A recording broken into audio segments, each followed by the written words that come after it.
They told us that Donald Trump had some nuclear documents and he denied it. And who do you think ended up being right? He had a nuclear document, specifically, apparently a document that has to do with some mysterious anonymous nation's nuclear capabilities and nuclear defense readiness, which maybe from our point of view is less immediately damaging to the US than him having documents about our military or nuclear readiness, I guess. But from the point of view of that other nation, or since it hasn't been identified, any other nation right now, they have got to be reeling from this news being released. The idea that Donald Trump took documents about another nation's nuclear capabilities to Mar-a-Lago so he could just have it is not good news. Also, probably not good news for Donald Trump, because this is as serious as we thought it might be.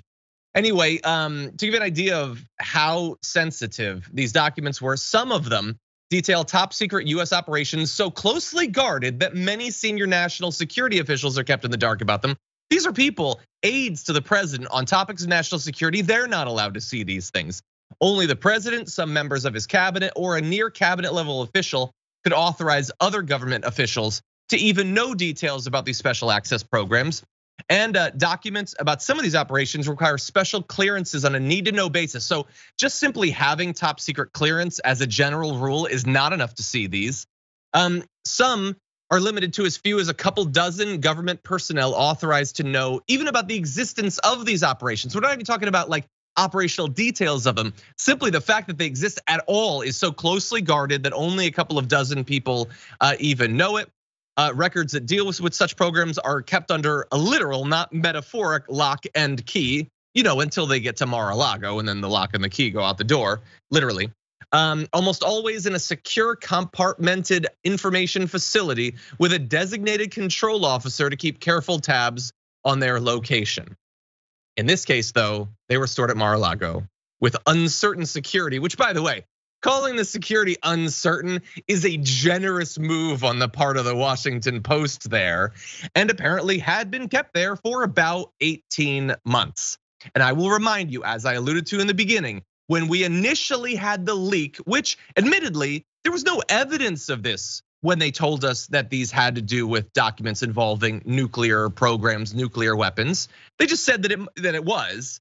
Donald Trump responded by saying, nuclear weapons issue is a hoax, just like Russia was a capital H hoax. 2 impeachments were a capital H hoax. The Mueller investigation, total capital H hoax, and much more. Hoax. Donald Trump, you're a hoax. Honestly, he was lying. He knew that he took it. If you took nuclear documents, you would definitely know that you had it. He held on to it after transferring other documents back to the government. And he lied to us, and way more importantly, he lied to his supporters and defenders, because they went out there. They've now spent a couple of weeks implying that there's no evidence it's about the nuclear program. This is just letters to Kim Jong-un or whatever. No, he lied to them. He knew all along it was about nuclear programs, and he left them out there to defend him and look like fools after the details would eventually leak. JR, what do you make of this? Well, first of all, about those folks that look like fools now, zero sympathy for them. They know better as well, just like he also knew better. So if you're going out and you're going to defend Donald Trump, these are the same folks in 2015 when they're running against him when it came to Republican primaries. I talked about how he's a disaster. He's a danger to the country. If you follow this guy, we're gonna be destroyed. This guy is a clown. He doesn't know what he's doing. He's an egomaniac. All he cares about is trying to usurp some kind of power and benefit himself. They said all of that stuff. That was very true. But once he's in power, suddenly those things completely go out the window. They know better. So no sympathy for them looking like fools now. Because by the way, I also already saw Marco Rubio still defending Donald Trump.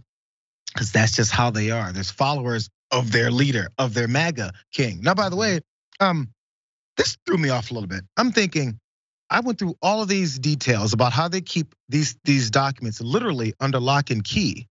They keep them in a dark room, and many folks who probably would be some kind of an assistant to the president in decision making, maybe based off of some of our information we have, also don't have access to these things. If this is the process, because of how absolutely important these things are for world, I guess, stability, because of the kinds of secrets and the kinds of weaponry that certain nations hold, like ours, and others that maybe are affiliated with us. We go through all this trouble, but we don't go through any trouble to keep someone who's disgruntled about losing, who has proven that he's an enemy of America, and that he doesn't care about rules or rule of law, to just waltz out of there with a box. That's the process when a president leaves. One guy in the world can affect potential devastation because he was the former president. There's no processes in place to protect these things once someone is out of office. There's processes to protect it when he's in office. I guess as soon as this guy says, I didn't lose, we go, okay, here's some boxes for you. All these things that we actually keep completely top secret, we'll just let you waltz out with them. Why is there no process to keep that from happening? JR, why won't the norms protect us?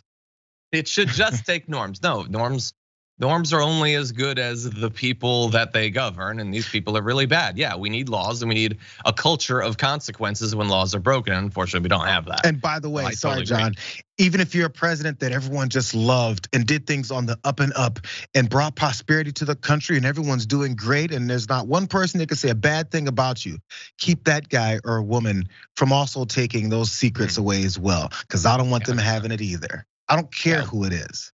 Obama doesn't get to have that stuff. Bernie doesn't get to have that stuff eventually. Maybe Bernie. Anyway, the confirmation that Donald Trump had nuclear documents has left us scrambling to figure out, so what exactly was it about? I mean, the only details we have at this point is that it has to do with nuclear readiness and theoretically is about another country, or at least one of the documents was. And so if you're Pakistan or India, and you've been like staring across the border at each other, details about the nuclear defenses of one of those nations would be quite valuable and sensitive from the point of view of the others. It could be about Russia, obviously. What sort of missile defense have they been working on? Do they have nuclear weapon designs that we didn't know about or publicly don't know about? Is it about China? Is it about another country that we don't even know is a nuclear power? Is it about Israel? Did he want to have the confirmation of the basically conventional wisdom we know that they have it, but they don't actually talk about it, nuclear program? I don't know. And then there's other stuff that's come out recently that maybe is a little bit closer to home for Donald Trump. Now, this isn't specifically about other countries, but we found out that back on December 16th, 2020, one of the last things Donald Trump did as president is that he signed the Space Policy Directive 6, which I think is how you kill all the Jedi. I'm kidding. Which set the goal of testing nuclear energy on the moon by 2027. So setting up nuclear power off on the moon. On January 5th, the day before the insurrection, he signed Executive Order 13972, which directed NASA, the Department of Energy, and the Department of Defense to study the cost and technical feasibility of using nuclear-powered spacecraft and satellites. They also had a directive to design and build micro-nuclear reactors that could be transported on trains, planes, or a typical tractor trailer. So that's perhaps ominous. Although I do have to say, all of this stuff, I'm much more comfortable with nuclear power on the moon, honestly. Like I think that there are designs that could work on the Earth as well. But if they're gonna be messing with this stuff, yeah, let's have it be out there. And let's also keep it real. The Biden administration also has embraced the idea of these very small reactors that could supply electricity in remote areas, especially to soldiers or following terrorist attacks or natural disasters. And sure, I mean, the fact that all these power grids have gone down so semi-regularly, we're on the verge of that happening here in California. It happens in Texas every like 6 months. I don't know, maybe it's not a bad idea, but I want more answers, JR. I want to know what this is about. How scared should we be? Well, that's where we're gonna not get much information. Look, we got all these supporters of Trump and Trump himself talking about, well, you guys came in and you searched my place, you found all these documents I shouldn't have had. How dare you? You need to prove to me that you were on the up and up when you were taking documents back from me that I stole from the White House, that I illegally had in my possession, completely in a closet and in my dresser where anybody can run up and see it. They're demanding for more answers to why they're investigating them and taking back documents that he had no business having. And for some reason, a certain percentage of our country is going, yeah, we should totally find out why they're getting back classified documents. But no one is asking, hey, bro, why did you have those classified documents? And when are we gonna do something about it? The demands are on the wrong side here. Where are the demands for arrest this guy?